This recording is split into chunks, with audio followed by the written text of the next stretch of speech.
Tabagismo, doenças do cigarro matam uma pessoa a cada 6 segundos. No DF, são 2.000 vítimas todos os anos. População, dados do IBGE mostram que o Brasil ultrapassou a casa dos 206 milhões de habitantes. Impeachment, julgamento entra no 5º dia com falas de advogados e senadores, mas resultado mesmo deve ficar para amanhã. Os fatos da política do DF e do entorno que você confere a partir de agora no Band Cidade, primeira edição.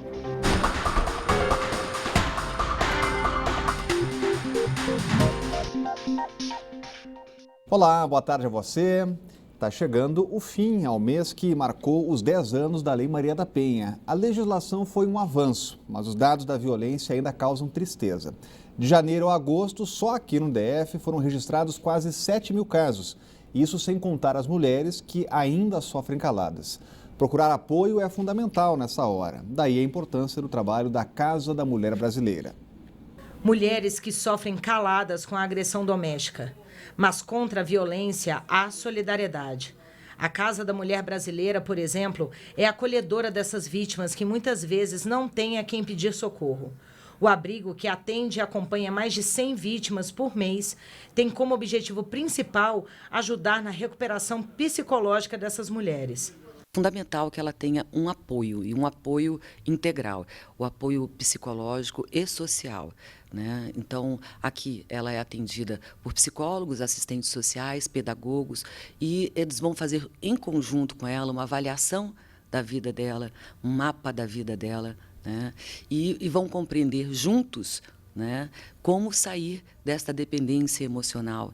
Essa mulher sofreu calada por 6 anos. Depois dos 4 anos de casado, mais ou menos, começaram a violência psicológica, que para mim é a pior, porque o agressor ele começa a mexer com o seu psicológico, ele acaba com a sua autoestima, praticamente com o seu psicológico por inteiro. Ele acaba com a sua vida num piscar de olhos sem você sentir.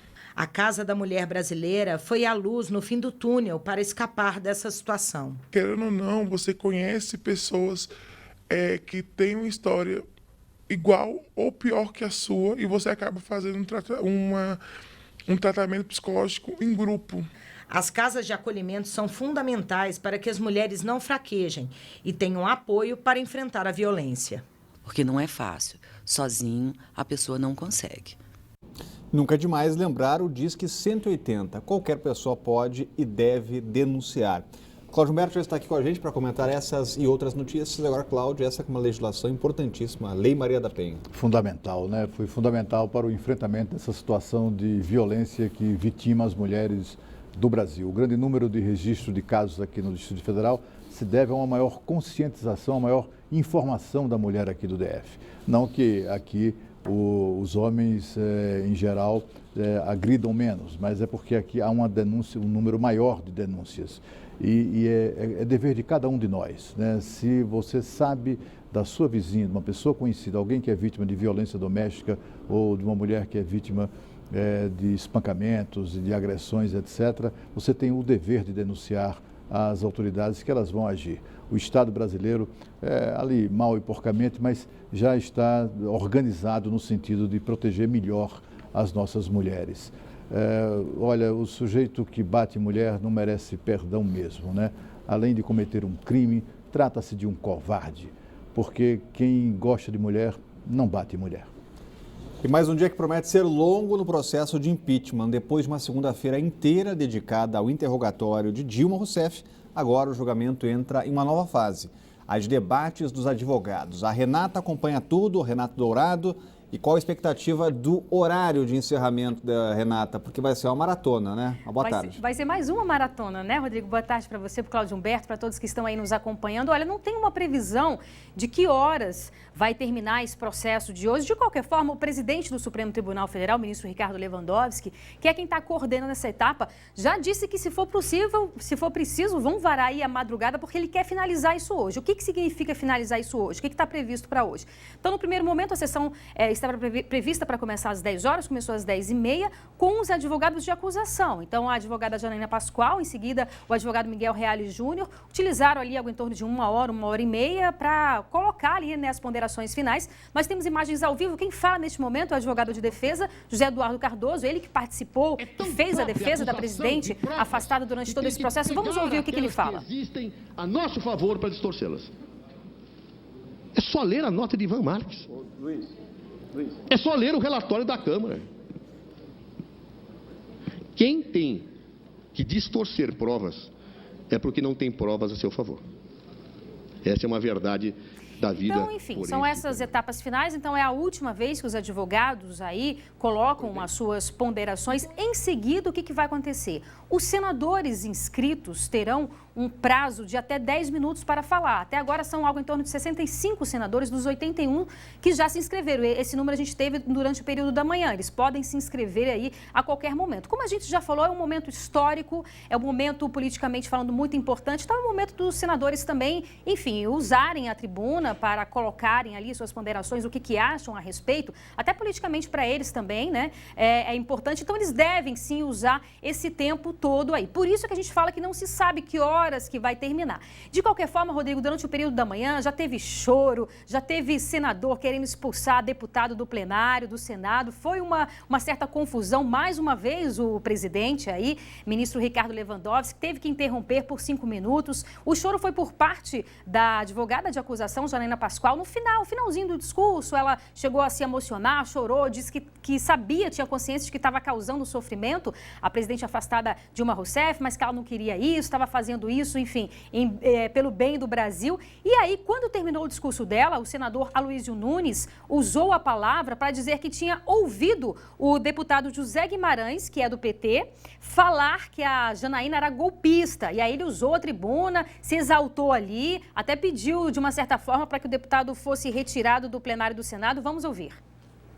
Houve um insulto proferido aqui pelo deputado Guimarães, que está sentado aqui na última fileira. O insulto de golpista. Golpistas são vocês, deputado Guimarães. E o senhor não tem o direito de ficar nesse plenário proferindo os insultos. Eu não tenho medo de você, nem de vocês. E eu peço ao senhor presidente que, se esse senhor não vier a se comportar adequadamente, que o faça retirar do plenário pela polícia do Senado Federal, isso que ele merece. Pois é, para você ver, de acordo com um cronograma apresentado pelo Lewandowski, às 2 horas haverá a interrupção aí, horário de almoço, depois eles retomam já com esses discursos aí dos senadores. Daqui a pouco a gente volta falando sobre a possível mudança aí do presidente em exercício, Michel Temer, por conta também dessa mudança do calendário. Rodrigo. Obrigado, Renata. De olho em todos os detalhes da sessão, o clima esquentou de novo lá, Cláudio Humberto. Pois é, só para lembrar, esse deputado que insultou a jurista Janaína Pascoal, ele é irmão de José Genuíno. Lembram dele? Pois bem, esse deputado aí foi aquele deputado dos dólares da cueca, lembram? Foi um dos primeiros grandes escândalos de corrupção no PT e no governo de Luiz Inácio Lula da Silva. Naquela ocasião, o Brasil se espantava com os 100 mil dólares do pessoal aí do deputado José Guimarães escondidos em cueca. E ninguém nem sequer imaginava que já àquela altura essa turma roubava a Petrobras já com a mão na cabeça para não perder o juízo.